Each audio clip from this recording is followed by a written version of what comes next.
So the Burning Man community has had some waves this week because of the Krug champagne company apparently staged a photo opportunity. And you know, I don't know exactly what happened, but it sounds like they kind of intentionally created a Burning Man photo opportunity so that they can make it look fancy schmancy for some bloggers and you know, food blogs to show people drinking Krug at Burning Man. And so people were pretty upset about it. And a lot of people, or a couple people, a few people, one person, asked me to comment on it, you know, like, can you, address this? And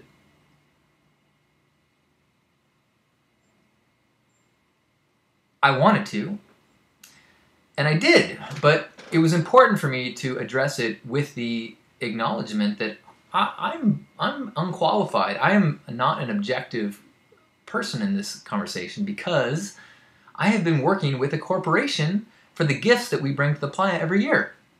We bring vegan coconut milk ice cream every year. And the way that happened was 4 years ago, somebody in my camp who's an active vegan, like an activist vegan, wanted to give out vegan ice cream and show people that you could have, a animal-free, cruelty-free product, ice cream treat at Burning Man. And so he approached some vegan ice cream companies and toppings makers and organic makers of stuff and said, do you want to help us do this? And he even approached some vegan investment groups and said, will you help us do this? And everyone was like, that sounds great, we'll do it, we'll help you. And so we did it, and then we did it the second year, and then the third year we did it, but the investment, the vegan fund said we have no money for you. So while we got the ice cream, or a lot of it donated, we did not get a truck that we needed to drive it out. So I did a fundraiser, and during the fundraiser, I mentioned who gave us the ice cream and thanked them and said, we've got this awesome stuff, partially because I know that people who are vegan recognize this name and love it, and the idea of having this treat on the playa is so exciting to people that it's kind of like if you told a DJ, hey, help us get our Function 1 sound system out there. You're not necessarily, marketing Function 1, you're trying to let people know how awesome this is. Anyway, there were a lot of people that thought that the way that I did that crossed the line of Burning Man, non-commercialism. On the playa, we don't mention any names. If people ask us how they could get more of this, we tell them. But, we've never been asked by them to use their name. We've never been asked by them to use their logo or anything. So the thank you and the using of their logo in the Indiegogo fundraiser video was all because I wanted to say thank you. I wanted to acknowledge that they did this without asking us to. And I thought it was awesome. And the more corporations that I honestly felt that they wanted to gift to Burning Man. To them it's nothing, And I think that they have other intention, which is that they would like to see people learn that you can have a vegan ice cream treat that's awesome.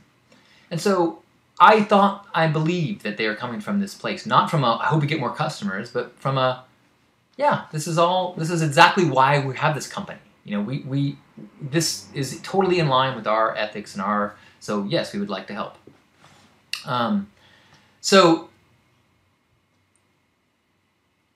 I still feel good about everything we've done, but it's been an interesting dialogue, and there are definitely some people who feel like I've crossed the line, and there were times when I've been in that dialogue that I have been feeling battered. In fact, yesterday, when someone pointed out that in the video that I made, as I was trying to be transparent and saying, look, I'm not qualified, you got to know this before I address this, that I have worked with this company. And so people said, it's fine to mention that in a Facebook discussion, but you put that video on the Burning Man blog. In essence, you marketed that company on the Burning Man website. And I was like, you know what? I hadn't thought about it that way. You're right. And so I took down the post. And then Andy Grace, the communications director at Burning Man, or for a little bit longer, I think, said, "That's not cool. Now everybody thinks that we censored you." And I was like, that's a good point too. So I redid the video, except I cut out the audio every time I mentioned the company name. And then I put it back up and let the conversation keep going. And it is still going. And people are making great points. And I really feel like it's a good dialogue, especially considering that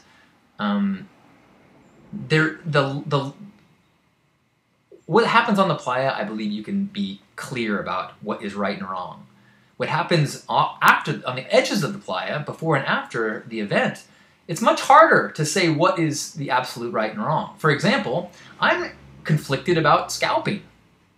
You know, while you're on the playa, yes, we have absolute commerce rules. If you tried to sell something there, it'd be wrong.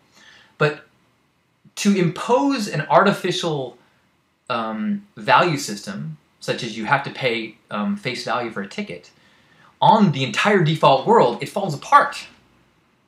What happens if you say, if all the real burners refuse to buy things above street value, above face value? Well, then they're going to be purchased by people who don't get Burning Man. That's another area where I'm open to that discussion. I might be wrong about this, but it seems like that in the gray area might be the answer. You know.